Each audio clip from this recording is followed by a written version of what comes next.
Well, by the way, he's riding high in the polls in Israel, and that's for a reason, which is that, as I say in the book, my first-hand account of this war, he managed. There were undoubtedly intelligence and military failures on the 7th, undoubtedly, unarguably, and I explained some of those, how that could have happened. But within a year of the war starting, being started by Hamas after their invasion, within a year of the war starting, Benjamin Netanyahu and his war cabinet, his colleagues, had managed to decimate the leadership of Hezbollah, decimate the leadership of Hamas. And as we speak, the Iranian Revolutionary Government in Tehran, that is the sponsor, backer, trainer, and armor of these groups, is quaking because it knows that it could be next, that the head of the snake could be attacked. This is because of the policies of Benjamin Netanyahu and his cabinet. Some people have many criticisms about this. Many people have some criticisms. But any Israeli leader of left and right who I have spoken to may differ on some of the specifics, but all agree on one thing. If you get 1,200 of your citizens murdered in a day, burned alive in their houses, beheaded, raped, and 250 taken hostage, you're going to respond. You have the right to respond. They have responded. People may quibble about which means they've responded with, but we in Britain, if we had thousands of our citizens murdered in this way and killed in their homes and thousands more taken hostage, we would assert our right, I would like to think, to also be able to go after our enemies, kill or capture them, and to get our hostages back, as Israel has the right to get hers back. Douglas Murray drops a truth bomb. Pro-Hamas marches are fueled by Jew hatred, a barbarity imported by those seeking the West's destruction. He exposes the suicidal delusion of welcoming those with hatred in their hearts, demanding a choice, democracy or death. With enemies quaking and death cults exposed, Murray calls for accountability, urging us to stand with the living against the forces of barbarity. Will we finally wake up? Let's talk now, though, to Douglas Murray, author on Democracies and Death Cults, Israel, Hamas and the Future of the West. His new book is out. It's been launched out there by HarperCollins. It's got great reviews, not least by Donald Trump, the President of the United States of America. Douglas, a very good morning to you. Very good to be with you, Mike. Thank you so much for joining us. I know you've been very busy. I've been watching a lot of the interviews you've been giving over the course of the last few days and weeks, many of them in the States, some of them here as well. And I'm fascinated by your treatise, really, that this is not just about Israel defending its country. It's not just about a terror group trying to attack another country. It's about really the future of the West, as it says on the front of the book. And it struck me that you've talked a lot about the reaction in the West, the reaction in London, in New York, in other countries, in colleges around the United States of America. And I wanted to ask you this, really. I mean, because I've got a theory that the reason why so much of this is happening is because there are so many people around the world who are not just sympathetic to Palestine, they're actually from Palestine. Well, that's certainly true. I say in the book, I mean, it follows on from the themes of a number of books of mine, including The Strange Death of Europe. It follows on from a theme that I thought about there. The book is about, on democracies and death cults, is about the October the 7th massacres in Israel and the nature of the group that carried out that massacre, Hamas. It's about my first-hand account, not just of what happened on the 7th of October, but of Israel's response. I was with the IDF in Gaza, Lebanon, and elsewhere. But the main thing that I wanted to address outside of the region is this question of, since this was the largest mass killing of Jews since the Second World War, since the Holocaust, why are there so many people who are willing to say that, not everyone, but some, and so few people willing to say, well, who are the Nazis? And why are there so many of their supporters among us? And Mike, what your question alludes to is something which I say in the book. I say one of the reasons is one of the drivers of the anti-Israel, pro-Hamas marches in the last 18 months has been Muslims who hate Jews. As straightforward as that. They have brought a conflict and a theological hatred of their own that they've nurtured, and they've brought it into Britain. When they say we would like to kill the Jews first, but everyone else next, they mean it. They mean it. And this is what makes the conflict in the Middle East crucial to the rest of us as well. It really does. And I wonder as well what on earth it means for the next stage of this conflict, as you say, because you've said in some of the interviews that, you know, this could happen here. Well, Mike, it has. I mean, this is one of the heartbreaking things about all of this. I spoke to one of the survivors of the Nova Party. It was dancing in the morning at 6:30 with hundreds of other young people when Hamas, by the thousands, came in, invaded the country, came in and massacred and raped and beheaded and killed and kidnapped their way through that party. One of the young men who survived has a terrible story, but which I relate in the book, said to me, "What would you do if this had happened in your country?" And I thought, but didn't say, but it has. Not on this scale, but it has. We had the Manchester Arena bombing, where Salman Abedi, of the Abedi family, who for some curious reason, a family of... Murray dares to speak the forbidden truth. Jew hatred fuels pro-Hamas marches. These aren't just pro-Palestine rallies. They're celebrations of barbarity imported by those who want Jews dead and the West destroyed. As Murray says, this isn't just happening over there, Manchester, Paris. And now our own streets are stained with jihadist blood. Are we finally awake? Or will we sleepwalk into the abyss? Jihadists were given birth in the UK so that he took one British girl for every year of life this country gave him. We had the Pulse nightclub shooting in Orlando. We had the Bataclan massacre in Paris in 2015. We have had tasters of this. It's just that whenever we've had tasters of it at a far lesser scale, but when we've had tasters of it, we in our society try to pretend it away.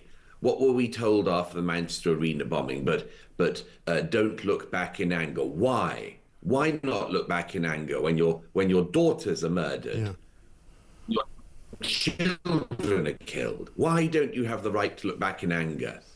And it's the same in each of these cases. And I say that in this fight between the death cults like Hamas, ISIS, Al-Qaeda, and we, the liberal democracies, the free countries like Israel, Britain, France, America, we have the right to draw the most crucial line of all, which is to say, our side or theirs, on the side of the democracies or on the side of the death cults. And if you're on the side of the death cults, you cannot be with us. Yes.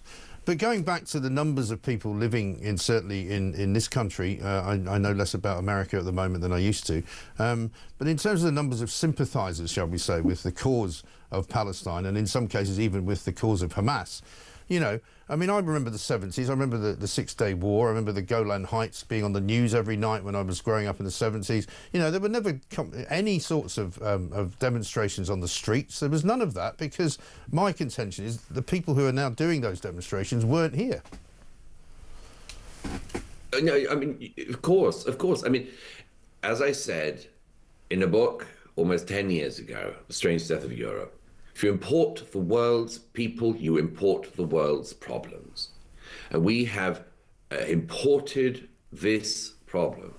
Britain has an extraordinary, long existing number of Jews and Jewish community in the UK. They have been central to the UK for 1,000 years. But when we imported millions of people from Pakistan and elsewhere who are of the Muslim faith, we brought in Muslim anti-Semitism and Muslim anti-Westernism. What percent people can argue about. But we know, for instance, that even if 1% of the people who come to this country are pro-death cult, are pro-Hamas, pro-ISIS, pro-Al-Qaeda, that is a number of people more than we used to have. I was doing a BBC interview last night, and the interviewer deliberately pretended not to be able to understand this point. But it's obvious. If the Plymouth Brethren were currently massacring people in a proportion of their faith, let's 2% of Plymouth Brethren, and we imported millions of people who were Plymouth Brethren to the country, we would get a percentage of them who wanted to continue their violence here. Yeah. Everybody knows this. Nobody in Britain can say this, and nobody in Britain, crucially, will do anything about this. But they should have done by now, and they can do now. Well, of course, now we've got a South London law firm calling themselves a human rights representation, acting for Hamas, they say, which surely I would have thought must be illegal, and trying to get their prescribed status changed by the government. Yes. Mike, deport, deport, deport. We have no place in this country for people who want to worship death. Don't look back in anger. The mantra of fools. Murray exposes the West's suicidal delusion, importing millions with hatred in their hearts. It's not just about numbers, it's about values. We welcomed death cult sympathisers, then feigned surprise at the consequences. Hamas lawyers in London? Deport them all. This isn't about human rights, it's about survival. Choose a side, democracy or death. The time for polite conversation is over. And bring death and celebrate death. We have no place for them. Deport, deport, deport. Get them out. And what about Benjamin Netanyahu, before we finish up on Israel? There are plenty of people in Israel who think he has got a lot of blame to be taken onto his shoulders for what happened. He gets criticised by certain sections of the media there. I mean, what do the people of Israel that you've met say? What do you think of the way he's been conducting the war?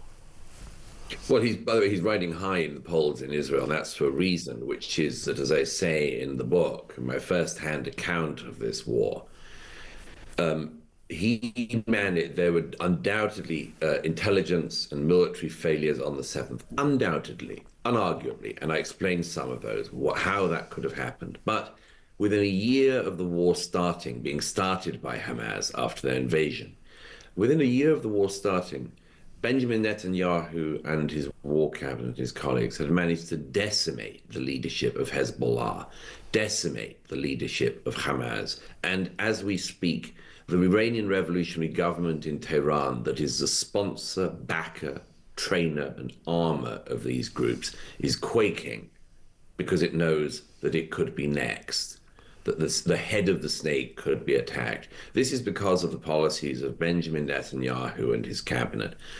Some people have many criticisms about this. Many people have some criticisms. But any Israeli leader of left and right who I have spoken to may differ on some of the specifics, but all agree on one thing. If you get 1,200 of your citizens murdered in a day, burned alive in their houses, beheaded, raped, and 250 taken hostage, you're going to respond. You have the right to respond. They have responded. People may quibble about which means they've responded with. But we in Britain, if we had thousands of our citizens murdered in this way and killed in their homes and thousands more taken hostage, we would assert our right, I would like to think, to also be able to go after our enemies, kill or capture them, and to get our hostages back, as Israel has the right to get hers back. And watching the demonstrations in Gaza against Hamas was kind of a surreal experience, wasn't it? Because I remember thinking to myself, there's more people demonstrating against Hamas in Gaza than there are in London.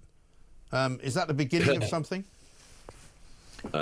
It could be. It could be. I'm afraid that I'm not enormously hopeful about that. The citizens of Gaza voted the terrorist group death cult Hamas into power after the Jewish state withdrew every Jew in 2005. If there is an uprising against Hamas within Gaza, it's long overdue. There have been very brave Gazans, including one who rose up, was tortured and killed by Hamas, and his body dumped on his parents' doorstep the other day. I wish that these people had stepped up faster. Is it that they are pro living in peace with their neighbors, or is it because they are fed up with the desolation that Hamas has brought to them by starting this war? I don't know. That one's hard to see. But yes, it's long overdue for there to be an uprising against Hamas in the Gaza. And I hope very much that Hamas can be got out. It's imperative. I'll tell you why, because if you vote for a death cult and you bring in a death cult to lead you, it's not only that it is devastating for your neighbors, as it was for Israel on October the 7th, it's devastating. Despite intelligence failures, Netanyahu's decimating Israel's enemies. The head of the snake, Iran, is quaking. Did Gazans protest Hamas? Good, but they voted for these monsters. A society led by death cultists gets what it deserves, devastation. October 7th wasn't just Israel's tragedy. It was a glimpse into a future where barbarity reigns. Time to choose. Will we stand with the living or be consumed by the dead? Society that Hamas purported to run. They brought death not only to the Jews and the Jewish nation, they brought it to their own people too. And that is because in a fight between democracies and death cults, it is a fight between groups who worship death and the rest of us who love and cherish life. One more on what happened here yesterday. On the papers this morning, full of the world of common sense, a common sense revolution perhaps beginning. We like a lot of common sense here at Talk. Finally, the Supreme Court has defined a woman, which has embarrassed the hell out of Keir Starmer, who hasn't said anything about it, and embarrassed the hell out of an awful lot of politicians who for many years couldn't actually do it. Well, you know, I wrote a book about this some years ago called The Madness of Crowds. And I wrote about this problem and said what was happening and what I think needs to happen. That there are many conservatives and others who are celebrating this morning that our courts can recognize the difference between biological females and biological males. But you know, Mike, I cannot see it as a great victory. I see it as a victory. I cannot see it as a great victory that our greatest legal minds have been sitting around trying to work out what the difference between men and women is, and if there is one. Feels so retarded to be going at that speed, and for our finest legal minds to be having to apply themselves to such a stupidly obvious question. We were lied to about this for years. I'm glad this has happened. But why don't we ask the next question? Why were we being made to do this? Why, when it was so patently untrue, were we being force-fed this pap? Let's find the people who did it and make sure they are the ones who face the courts now. Let's find the mutilators and the others, and let's make sure they are held accountable, including the politicians who oversaw that period and encouraged it through their ignorance and cowardice. Democracies and death cults. One cherishes life, the other worships death. We were force-fed lies. Now hold the liars accountable. So, any thoughts on what Douglas Murray just discussed? Share them in the comments below. And don't forget to like, subscribe, and hit the notification bell so that you never miss any of our future debates.